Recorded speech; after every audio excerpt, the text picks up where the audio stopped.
I was one of the Native American children, adopted at birth and removed from our country's Indian reservation system. I was raised in a small middle-class farming community, but was never told of my true American Indian heritage. It was still taboo back in those early days.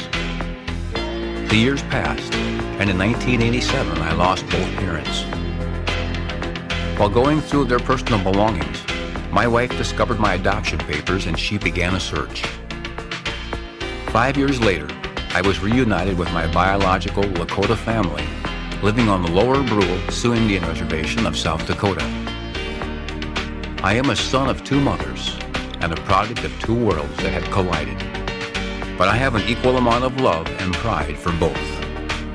I'm Paul LaRoche, and the stories you are about to see are an attempt to share this true American story of a hidden heritage.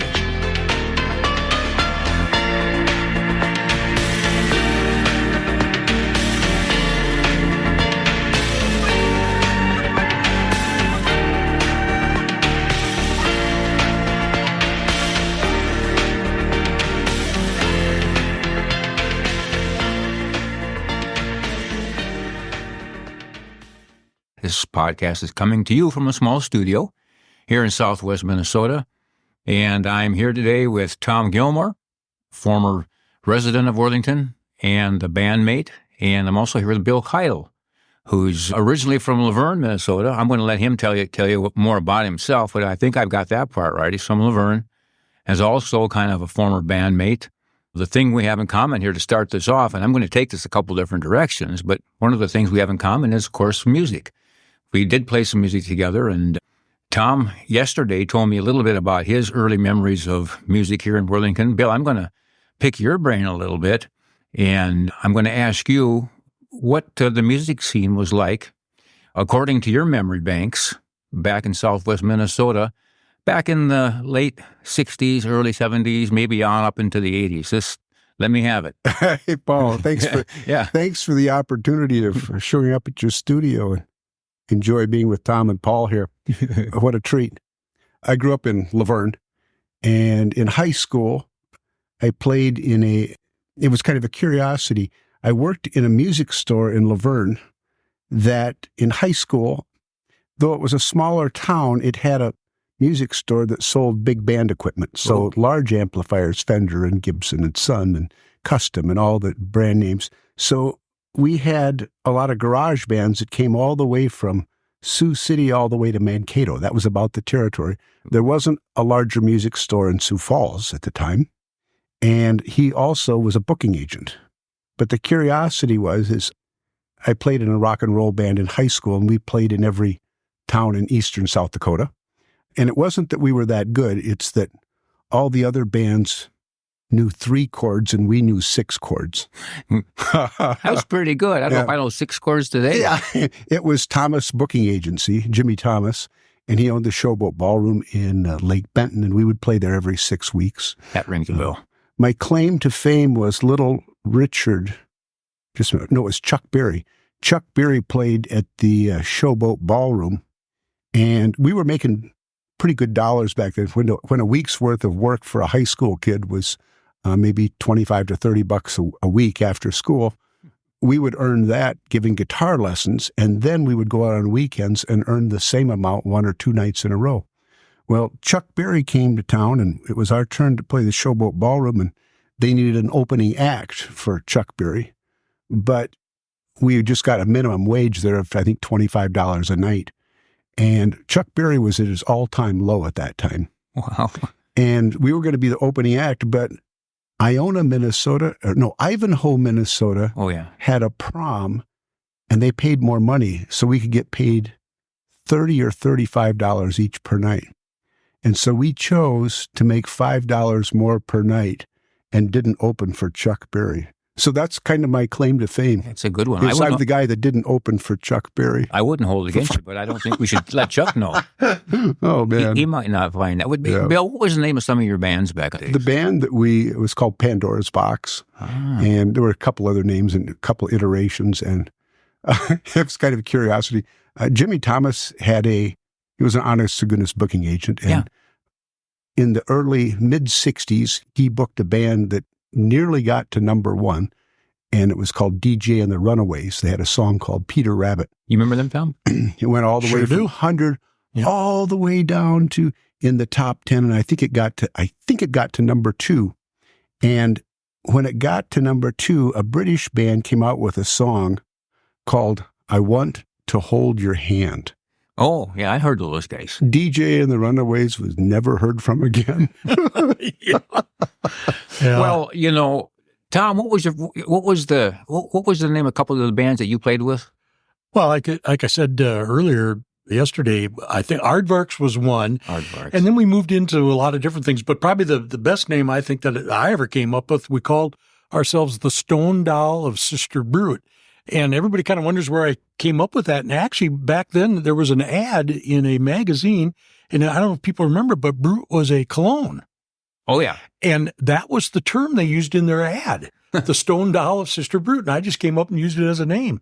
And so, we went through all kinds of stuff. Well, that's kind of interesting. Do either one of you, Tom or Bill, do you guys remember, you talked about the music store there in Laverne. And, of course, you mentioned Jimmy Thomas. I remember Jimmy. He booked our band for a while. We got him at the tail end of probably his glory days. Sure. But so in Worthington, had a little shop downtown on 3rd Avenue called Friesen Music Center. Do either one of you remember that place? I sure do. Yep. As a matter of fact, his daughter played in the orchestra here, the school orchestra. Is that right? Yep. Pete and Elsie Friesen. Yeah. I tell that story once in a while because just a quick little, I don't mean to get off on a tangent here, but this is kind of true. One of my memories is Pete had this little deal. His setup there was if you bought an instrument from him, it didn't matter what the instrument was. It could be a kazoo or it could be an electric guitar, but you were automatically in his Wednesday night band.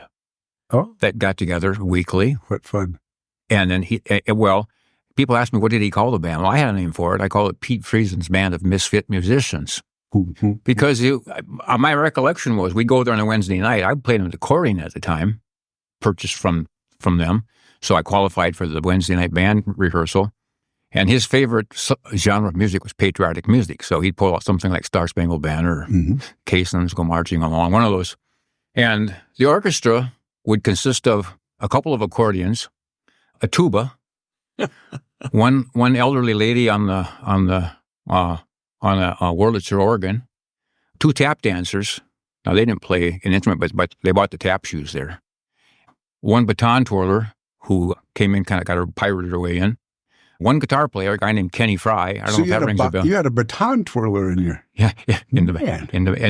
And then this Kenny Fry played guitar, and I was in there. And then you can imagine that group, and Pete would be up there. He was trying to conduct this with baton in hand up on his little podium, doing his very best to try to pull some kind of a sound out of this group of musicians. With a twirler. Yeah. And that was the Wednesday night Friesen music. Would probably be a big hit nowadays. Well, it was like, you can imagine it was kind of the hook was you buy an instrument and you're going to be in the band. And then twice a year, we'd make a trip over and play for the Veterans Hospital over in Sioux Falls. Okay. And so that was that. Basically what you were doing is rehearsing for the biannual. What fun. Yeah. So anyway, that's my quick recollection. And so, Bill, I'm going to back up a little bit. I want to ask you a little bit more about Jimmy Thomas, because that's kind of a big name around here. He was an official booking agency or a booking agent. Indeed. That's what he did for a living. Yeah. And he booked, a couple dozen bands, I suppose. And he booked bands, I'm trying to think of some of the name, the Unbelievable Uglies, the Tom, you knew some Trashmen. of the bands. You did some of the bands. Then they changed their name to Winston T. Fink and the Uglies. Oh, okay. And Winston T. Fink played an electric upright bass. That was their kind of claim to fame, because everybody thought, wow. Yeah. And they were just different. Yeah. Fabulous Flippers. Yeah. Yep. Tom, you mentioned them. Yeah. Harlem Shuffle, baby. Yeah. How about the Roaring Red Dog? Yeah. Yep. Out of Hays, Kansas. Yeah. It was kind of curious for us because he also managed and ran the Showboat Ballroom in Lake Benton. Yeah. Which means the bands that he booked couldn't play the competitive dance halls, which would have been in Hatfield, what was Minnesota. Going on? I recall that. So we could go there on our weekends off and enjoy a dance there. Yeah. But we could not play there. that was off limits, No, not everybody. It was competition, yeah. Not everybody remembers the ballroom circuit from around here either, because very few of them, I don't know if there's any of them left standing, but let's each pick one and see if we remember it. I remember like the Hollyhock Ballroom, right? And you mentioned Showboat. Yeah. Tom, which one do you recall? The Roof Garden in Okoboji, Iowa. Absolutely. Yeah, they got big name acts. They had Sam the Sham and the Pharaohs when Wooly Bully was a big hit, and I remember the Buckinghams were there. How about the Ellsworth Red Roof? Is it Red Roof or Red Garden? Oh, I don't know that one. Oh, it was one down there, Red something. Yeah. Island Park Ballroom, remember that one? Oh, yeah. Fox Lake. Yeah? Yeah. I think we covered them pretty good. Anyway, that was quite a circuit. If you got lucky enough to get in there, We got as far west as Demick, South Dakota, little Catholic town of, I think, maybe 60 people. And we normally couldn't play in bars because we were too young. We had to play high school proms and junior high parties and stuff like that. Our parents would drive. But for some reason, we could play the Demick Ballroom.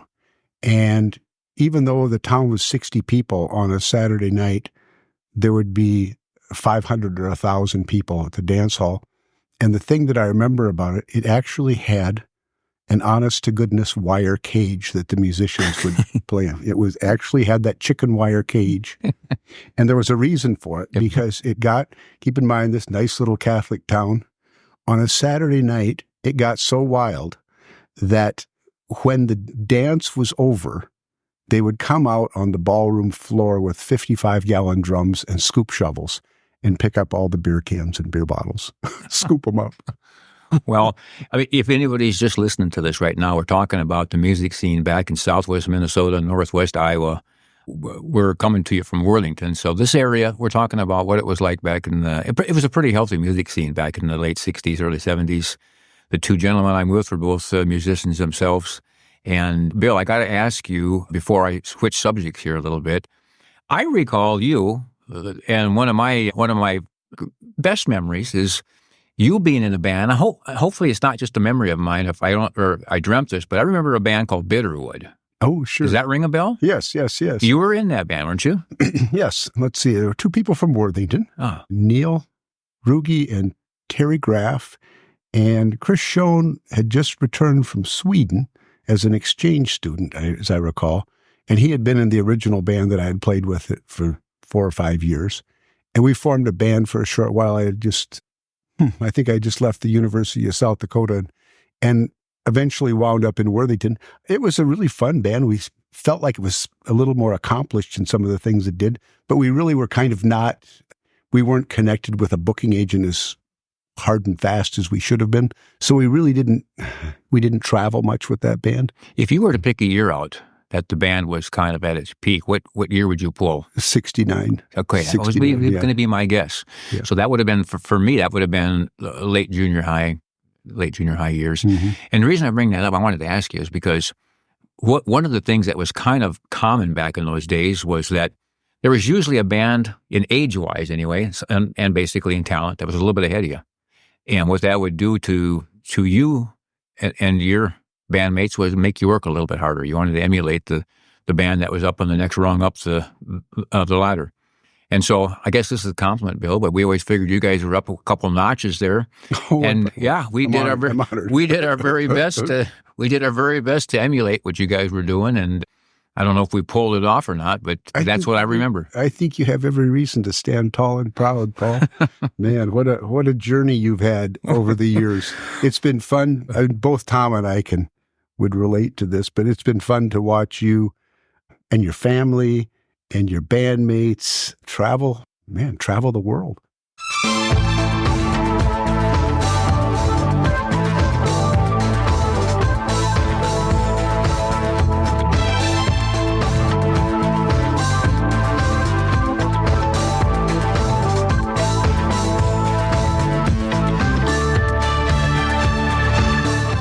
I'm going to shift gears right now and take this conversation in a little bit different direction. And Tom, you can join me in some of these questions here, because what I'm going to get into right now is there's no way I could bring Bill over here and have him join this conversation without talking about what's happening as of today. And you have done pretty well with a company called the Buffalo Billfold Company. And not that there might have been an earlier version of it. Of course, you had a retail store here in Worthington for many years, but you've gone through some major changes and advancements in the whole thing. Why don't you, Phil, Tom, and I just give us the story of the Buffalo Billfold Company, because it's got kind of a place in the archives here. Oh, Paul, it's a lot easier getting me started than getting me stopped.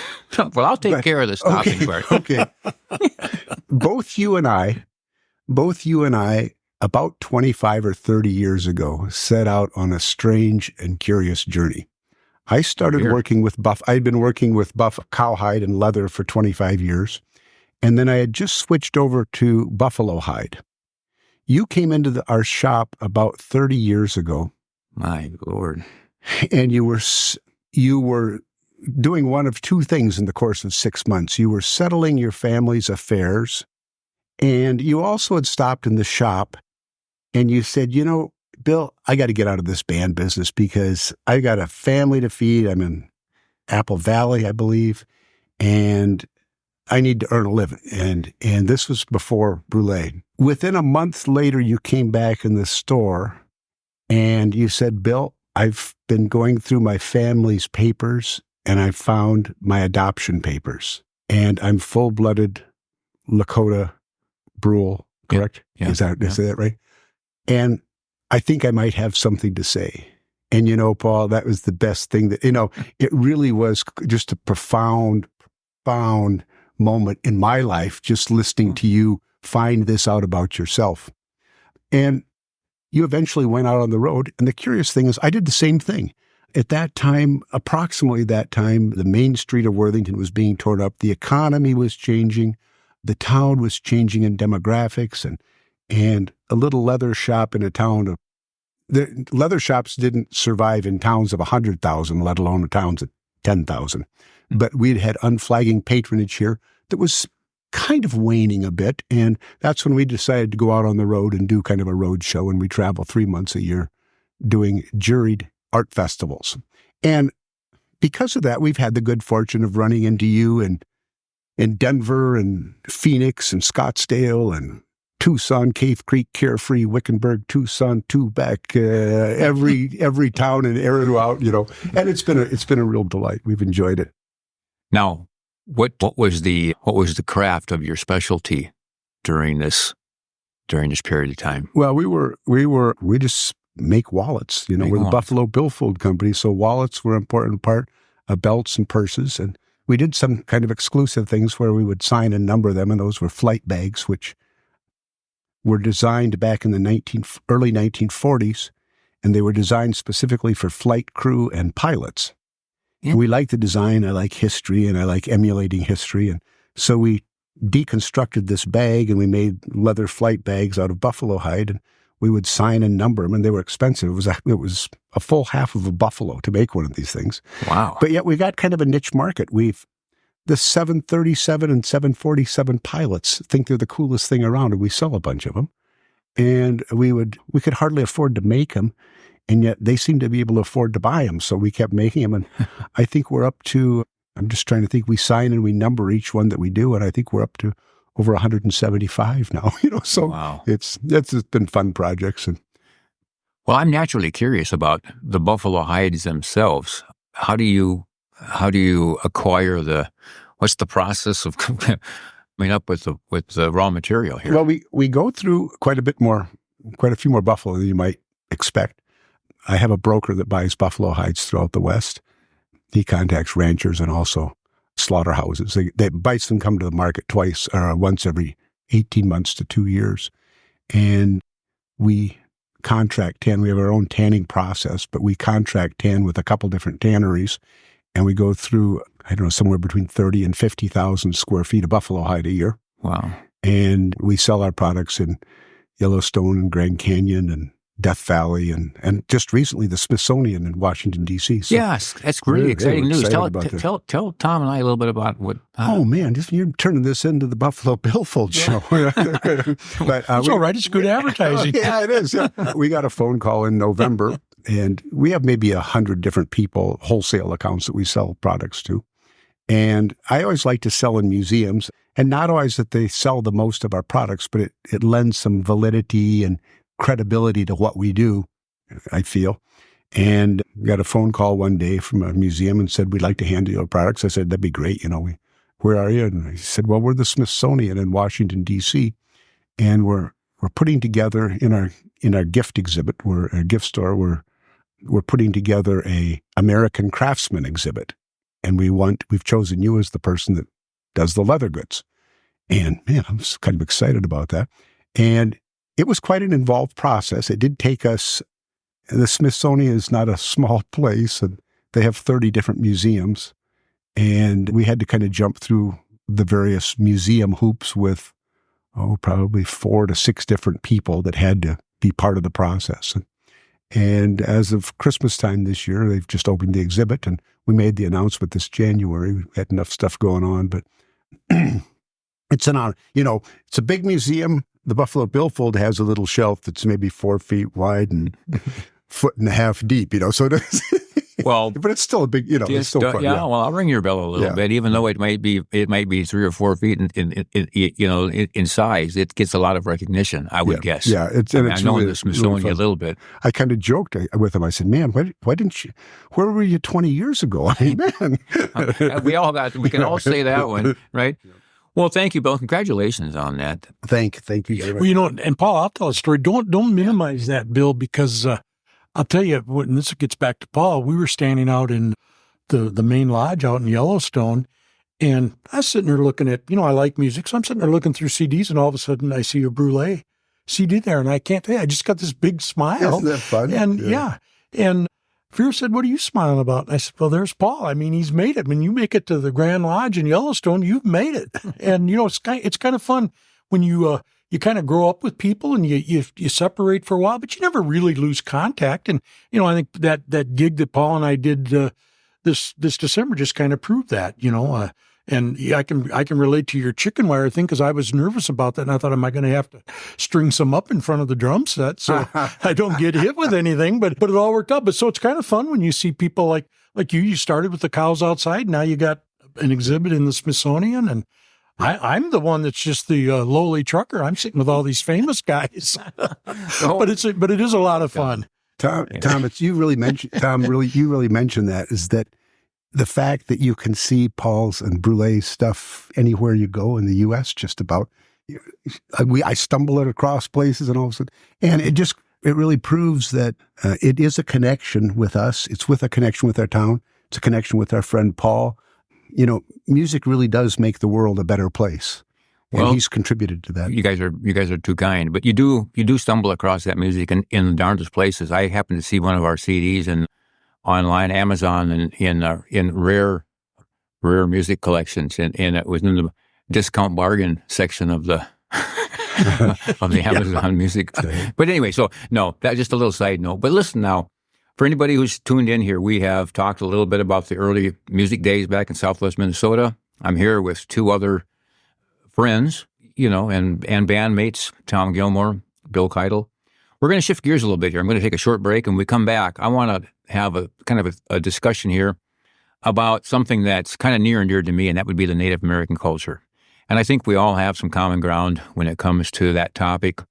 Bill, just by being in the Buffalo Billfold business, gives you a connection there. Tom, you've been an outdoorsman, an avid rock climber, traveler, kind of an admirer of the culture. And of course, I'm about as deep into the culture as you can get. So when we get back, let's talk about that a little bit. I think you could refer to yourself as the real deal. Yeah, great. All right.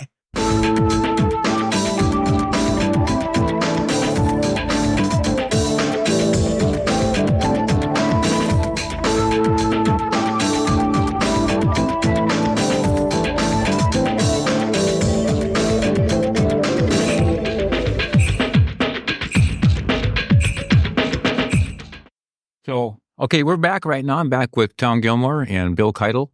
I'm Paul LaRoche, and this is Hidden Heritage. And we've had a discussion about the music industry back in Southwest Minnesota, specifically around the Worthington area. We talked a little bit about Bill Keitel's ventures with the Buffalo Billfold Company.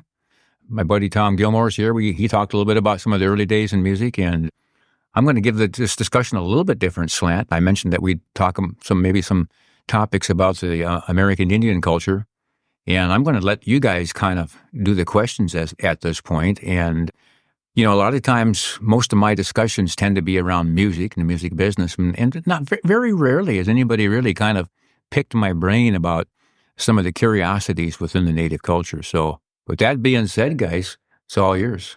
Well, I've got books on the Indians. The thing that I find interesting is I don't know how the tribes, how they interact and how they relate to each other. They're different. Like the Sioux, for instance, are not known for pottery. Sure, yeah. That doesn't mean that there isn't some, because there is.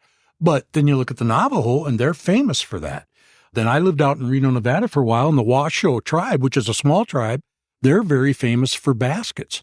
And some of their baskets, you see them in museums, old baskets are $25,000, $30,000. And I was explaining to Paul that they could weave them so tight they carried water in them. Mm-hmm. And then how does that culture relate to where you see cultures in the other parts of the world? Like Egyptians would do that same thing. There's pottery everywhere. And so all these different cultures and a lot of these indigenous people, it's all related in a lot of ways. And I think that's the thing that I don't know why we have to be so fractured. Well, yeah, that's a good point, Tom. I'll say this on that subject, is that most people don't realize that there are over 550 recognized American Indian tribes in the United States. And of those 550 recognized tribes, there are quite a few that are unrecognized in terms of a geographical land plot. But so there's no two dialects that are the same. So most people don't really think about that. Even like within the Lakota tribe, which is the closest to us here in southwest Minnesota, northwest Iowa, and north and South Dakota, we have Lakota. Bill, you would know that. And then we have Dakota, more in the Minnesota side. And then we have Nakota, which is more up in the northern North Dakota area. But all three of those are considered Lakota. So Lakota is the umbrella that oversees everything. And then the Lakota, Dakota, Nakota, those are separated by dialects. So there's a little bit different tone, a little bit different structure in the dialect even. And that's Lakota, which would be the same as Sioux. So the Sioux tribe, which we consider to be one tribe basically, has got three divisions by dialect. And then it's yet further divided by what we call bands of the Sioux or bands of the Lakota. And there's 7 different bands that make up the Lakota, of which the Brules or Brulés are just one of those, and there are others amongst that. So, there's nothing really that ties them all together. And Tom, we start talking about the whole country. You can imagine the art forms are a little different. The traditional music, I think both Bill, you and Tom have probably heard some of the traditional music at a powwow or something along the way. Most people tend to think that all sounds the same. It sounds like a bunch of chanting, and there's 7 or 8 guys sitting on a drum, and they're doing this chant, and it's like, well, it kind of sounds the same as the last one. In reality, every little line of one of those pieces of music is different. It's nuanced, isn't it? There's a little nuance that we wouldn't recognize. And not only that, but then there's differences between the northern tribes, the southern tribes, the eastern tribes, and the western tribes. So, Paul, that so interests me because I've worked with buffalo leather the last 25 or 30 years. I've had and I do travel with various Native Americans, Ho-Chunk and Apache and Northern Crow, Lakota. And I really have an interest in the outdoors and specifically wildlife and birds. Yeah. And one of the things we got to do was we were invited to do the Gathering of Nations. Oh, yeah. In Albuquerque, New Mexico. And we look at it from a business standpoint and realize normally we do 4 to 6 shows at a time while we're on the road. And this would be a show that we just drive down specifically to do one show for 2.5 days, turn around, drive back. Well, we know financially it's not a wise use of our time.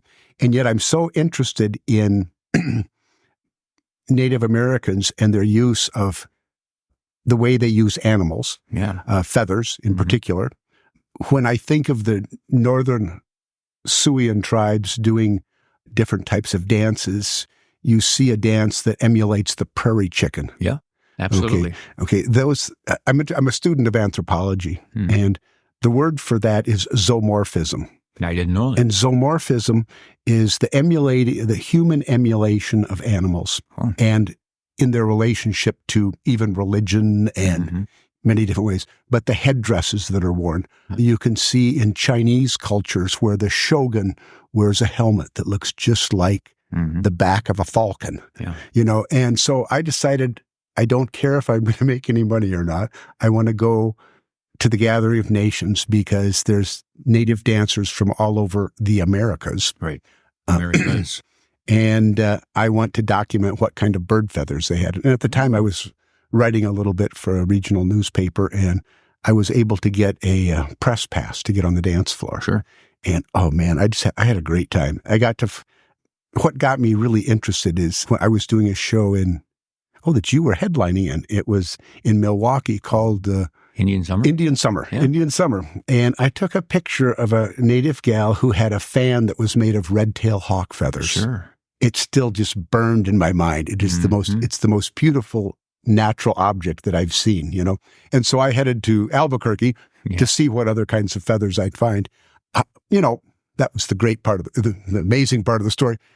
However, most of them are golden eagle, bald eagle, turkey. But there were other feathers that I saw along the way. And I even got to visit with interview one of the feather merchants. Yeah. Who could sell feathers legally because they were non-protected species.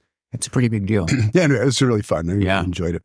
Yeah, well, that's a good observation, Bill. I'm glad that you're interested in that. It's a very important part of the native culture in terms of their ceremonies, their rituals, and things like that. And you mentioned the eagle feathers. Just real quickly, I'm going to touch on this. I had a chance to visit what's called the Eagle Feather Repository, which is a government-run operation. It's based in Denver, Colorado, out in the Arsenal area. What they do there is they bring in and they take in eagles who have been either wounded. In most cases, they're already deceased, whether they've been electrocuted or hit by a vehicle. There's different ways they get there, but they process the eagle in, and they'll separate the feathers out, the plumes and the long wing feathers. And there's about 4 or 5 different types or styles of the feathers that come off the tail feathers off the eagle. And then they catalog everything. And then, of course, if you're an enrolled member, a card-carrying, basically sounds a little funny to say that, but a card-carrying member of one of the tribes, and you filled your paperwork out, you qualify to get on the list to receive your allotment of feathers, which are basically limitless depending on what you're doing. If you're a tribal leader and want to give those out to the younger ones who have made an accomplishment in their life, many times the eagle's feathers are used in different ways besides ceremonial. They're used for acknowledgments too, at major points in life, a graduation, a wedding, the birth of a new child, a major event that maybe of leadership you did for your community, a major sacrifice maybe you made for your community, family, service of your country, military service. Those are all things where feathers can come your way. And the old story was that when people used to see the old chief in the old westerns, and he had the big headdress on with the eagle feathers going down to the ground, that did happen in many cases. But you got to remember that each one of those feathers came to that individual through some major event in their life. So when you would see an individual with a long headdress like that, it just wasn't a collection of adornments. It was not. It was very significant. Not a costume. And no, not in any way. And the longer the headdress, the more that the individual had done. So that was a pretty big deal. But yeah, interesting observation, Bill, about the feathers. Well, I remember, Paul, when you were explaining to me, and I asked you about where do these dancers get the costumes, and there is no costume shop. No, they're not. They're all handmade, and as they get the adornments, is through accomplishment. More and more of it. It is. One of the things that we always like to say is that, we use the term regalia instead of a costume. And I asked somebody once early in my assimilation process, I go, well, what's the heck's the difference? And they kind of chuckled a little bit, and they go, well, Paul, they said, a costume is used to change your identity. Like we'd put something on at Halloween to look different. A regalia is an extension of your identity. So when you begin to make your regalia you are usually given some sort of suggestion or a hint or been observed by an elder early in your life that says that maybe there's an indication that you might end up being a tribal leader. You might be an athlete.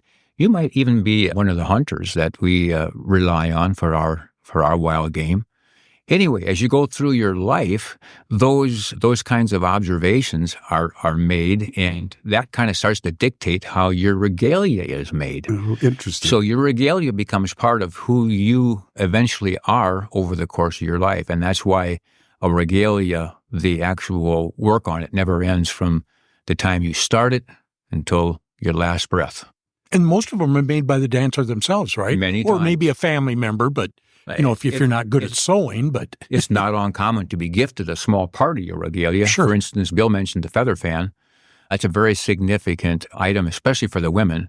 And many times the feather fan there's somebody, it could be an individual who just specializes in making the fans, and they'll gift that fan out at some point in that person's life. It could be added to the red-tailed hawk feather fan is a pretty big deal. Yeah. So regalia, somewhere I came across this notion, thought, idea, and I don't know, maybe you can confirm it for me, but somewhere in the last couple of years, some erroneous information came my way, and I came to understand or hear that the jingle dress had its roots in the Minnesota region. Well, that's interesting. I don't have any more. Here's what I know about it, yeah. and I'm not an expert when it comes to some of that information, but I've heard a little bit about that. The jingle dress did originate in this area, the Upper Midwest. It's one of the newer dances, Bill. It's not one of the longest of the traditional dances. The jingle dress itself, the actual regalia part is adorned by many tiny tin cones. You've maybe seen those. Mm-hmm. Those cones are actually the covers of snuff cans, chewing tobacco. Yeah, okay. Many people don't know, but that's where they come from. They weren't around 200 years ago, so that's a fairly new addition. But those little tin cones, how the tin cones are made, but the tin cones, when they bump together, they make this sound. It's really quite it's a pleasant sound, and there's on a full-blown regalia jingle dress, there's one cone there for each of the calendar days of the year. Wow. And that makes up the full jingle dress. So when a dancer begins to move into that rhythm and that time, to that drum beat, and the jingles are all moving and swaying and bouncing together, that in itself is kind of a hypnotic part of that dance.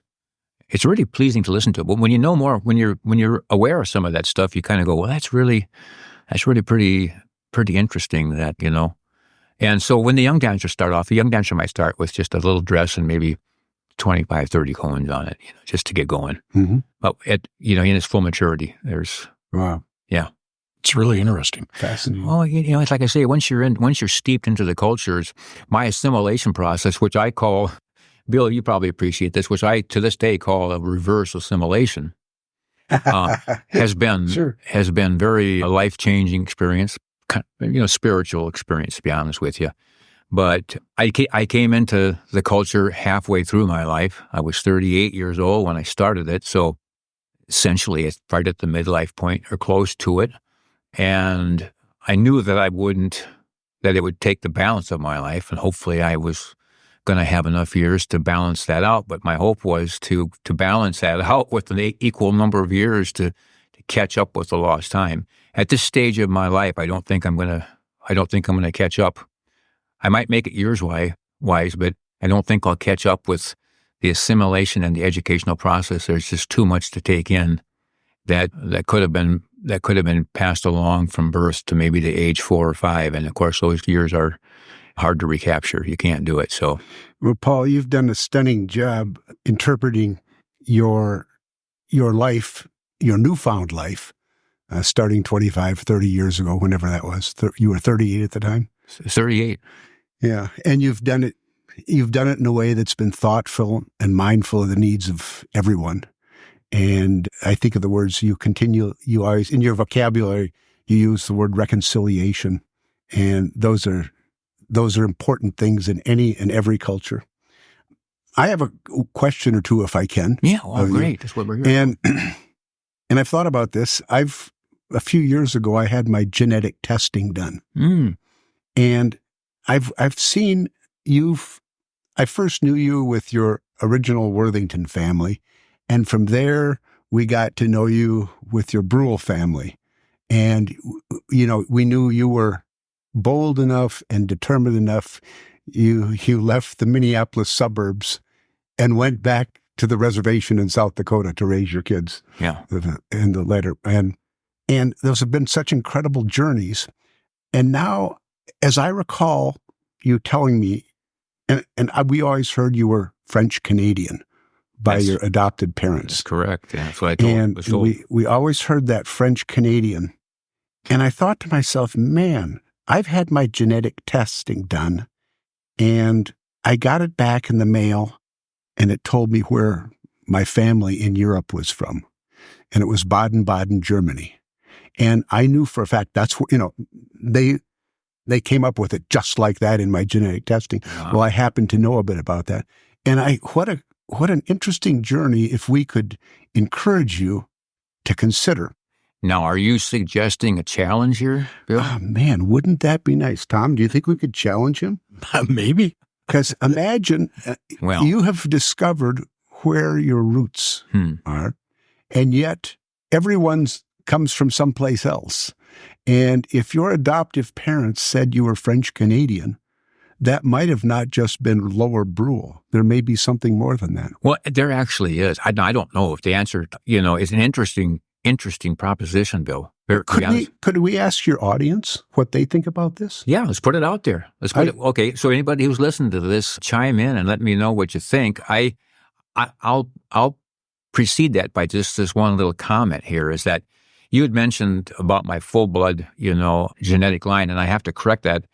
It's close enough, but when I received my birth certificate, on there I was listed as 5/8 in my bloodline, in my true Lakota bloodline, which was plenty to be an enrolled member, and it's really pretty significant in terms of what is still out there today. There are very few what you and I would call full bloods left.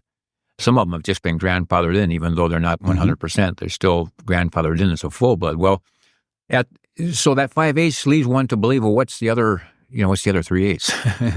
and we've always been a little curious about that. And in fact, from what I've seen of my family tree that we have at this time, it goes back basically, Bill, about 2.5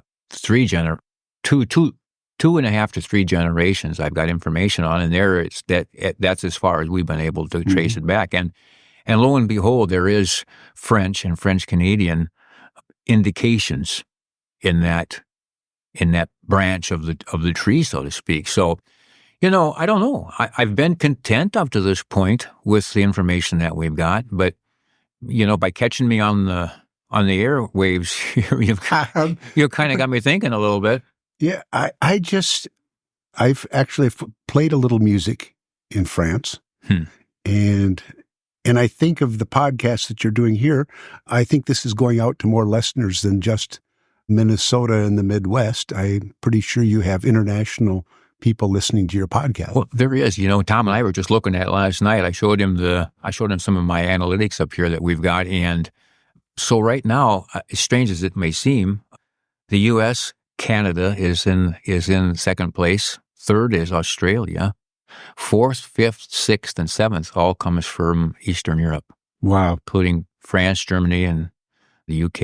And see, I think you have French relatives that want to hear you perform Paris, Charleville, Mézières, many places in France. Oui. Yeah. Oh, man. I think it would be such a valid continuance of your endeavors that you have so successfully put forth over the last 3 or 4 decades. Well, Bill, let's throw it out there and see what comes back. Let's see what the audience might say, and we'll see what the family thinks about the matter too. You kind of caught me by surprise here a little bit, but it's interesting, and maybe it might even be something that maybe we would do if we find that there's some support for it. Maybe we'll even do it. Maybe we could do it live on the airwaves, and that might be sticking my neck out a little bit there, but it's a possibility. It would be a fascinating new discovery, no matter what you find out. No matter what you find out. With that being said, we're going to take a quick little pause here and come back and kind of wrap up our conversation. And I've enjoyed this, you guys. Thank you so much, Bill. Thank you, Tom. And from myself, Paul, and the rest of the Brulé family, we want to thank these guys for joining in early on our podcast venture. And we're going to take a short little break here and come back and kind of conclude our conversation.